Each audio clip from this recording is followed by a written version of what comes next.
Assalamualaikum warahmatullahi wabarakatuh. Hai guys, berjumpa lagi dalam kabar Sultraline hari ini. Guys, Badan Perlindungan Pekerja Migran Indonesia dan pemerintah Provinsi Sulawesi Tenggara mengadakan kegiatan rapat koordinasi terbatas dan sosialisasi Undang-Undang Nomor 18 Tahun 2017 tentang Perlindungan Pekerja Migran Indonesia di salah satu hotel di Kota Kendari pada Kamis 15 April 2021. Sebelum berlanjut, jangan lupa subscribe channel Sultraline, nyalakan loncengnya agar Anda yang pertama mendapatkan informasi terbaru dari ruang redaksi kami. Dalam kegiatan ini, turut hadir Kepala BP2MI Beni Ramdhani, Gubernur Sultra Aldi Mazi, Wakil Gubernur Sultra Lukman Abu Nawas, Sekda Provinsi Sultra Nur Endang Abbas, unsur Forkominda Sultra, serta Wali Kota dan Bupati se-Sultra.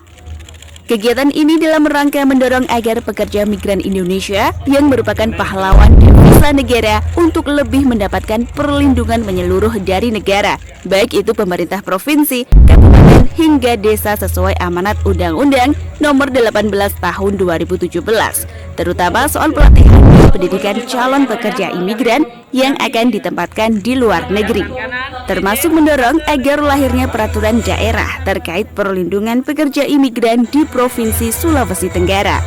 Hal ini diungkapkan oleh Kepala BP2MI Beni Ramdhani saat konferensi pers di hadapan awak media.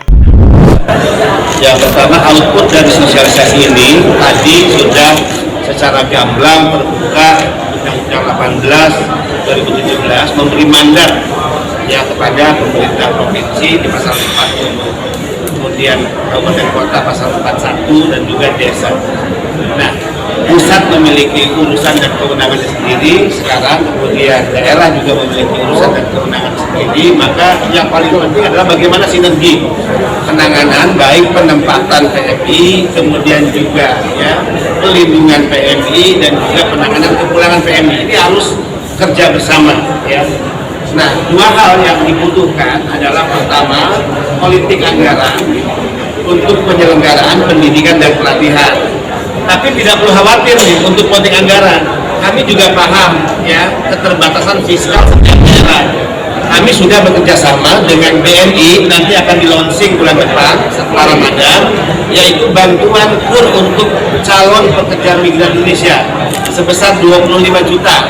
Jadi jika daerah terkendala karena anggaran penyelenggaraan pendidikan pelatihan, yang penting BLK-nya menjadi milik daerah. Jika daerah yang belum punya BLK, dia bisa kerjasama dengan swasta, anggarannya itu di-cover melalui BNI, ya, melalui KUR. Jadi tidak ada kesulitan, yang penting political will. Ya. Yang kedua, selain politik anggaran yang bisa di-cover tadi melalui KUR BNI, kalau daerah terbatas secara fiskal, kita juga berharap daerah nanti mengeluarkan perda pelindungan ya untuk pekerja migran desa. Jika Sultra nanti menerbitkan perda, maka Sultra menjadi provinsi kedua setelah Jawa Barat ya untuk perda pelindungan. Ini outputnya sebetulnya. Di luar tentu hal-hal teknis penanganan ya, kepulangan PMI, proses penempatannya agar migrasinya aman ya, tidak melalui cara ilegal, dan juga bagaimana pelindungan secara menyeluruh. Yang dimaksud perlindungan menyeluruh tidak hanya PMI tapi keluarganya. Tadi Ibu Sekda menyampaikan ada program pemberdayaan dan seterusnya. Kemudian Kepala BP2MI mendorong pemerintah desa menjadi pusat informasi untuk kerja ke luar negeri untuk mencegah dan memberantas sindikat kejahatan penempatan ilegal. Mereka yang menjadi korban sindikat karena ya mereka tidak memiliki akses informasi yang cukup. Ya, kalau bekerja ke luar negeri itu syarat-syaratnya apa yang dipenuhi, mereka harus mengikuti pendidikan pelatihan ya, apa saja, di mana itu dilakukan, melalui perusahaan mana yang tentu perusahaan yang baik, yang tidak pernah terlibat dalam sindikat kejahatan penempatan ilegal. Ini kan pusat informasi, akses informasi. Jika desa sudah menjadi pusat informasi ya untuk hal-hal tadi, maka saya yakin sulit ya bagi sindikat untuk beroperasi mencari mangsa kepada setiap masyarakat di desa.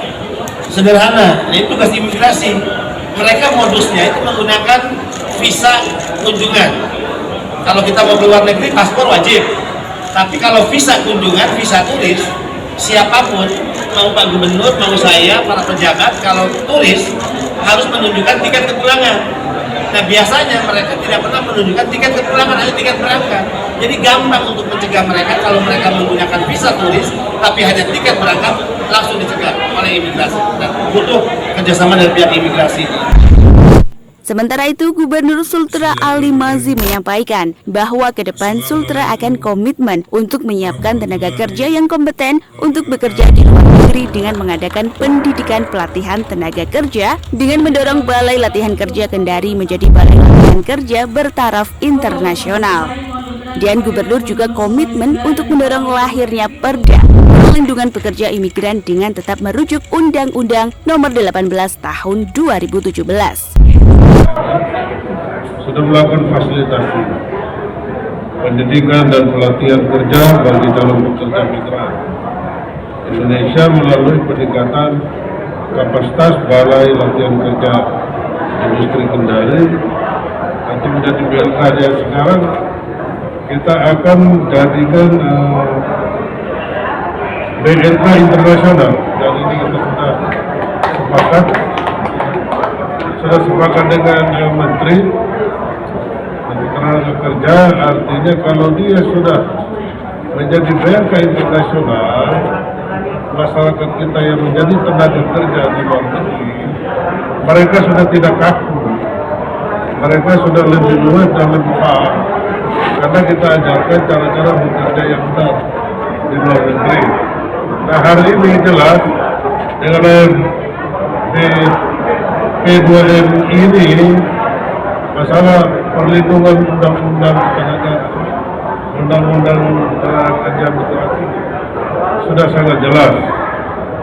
Kita dari pemerintah provinsi dengan adanya sosialisasi hari ini tentu kita berikan aplaus dan kita berikan penghargaan yang setinggi-tingginya, karena ini adalah kepedulian dari pemerintah pusat dan pemerintah daerah, kemudian juga dari pemerintah kabupaten dan kota.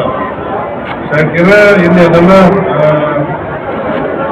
kita mengucapkan terima kasih Pak Benny, dan insya Allah kami akan segera mengusulkan perda tentang PMI, perlindungan ini.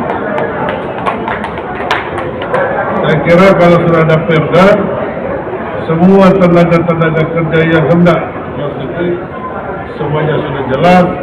Tentu rujukannya adalah Undang-Undang Nomor 18 Tahun 2017. Saya kira itu dari kita semua, tapi mudah-mudahan hari ini apa yang kita lakukan bisa bermanfaat bagi masyarakat kita, khususnya masyarakat Sulawesi Tenggara.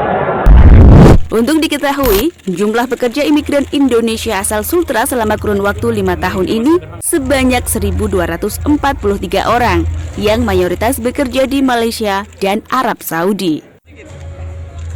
Dari Kompleks Blok M Bende Kendari, jurnalis Sultra lain Ismar Indarsyah mengabarkan untuk Anda.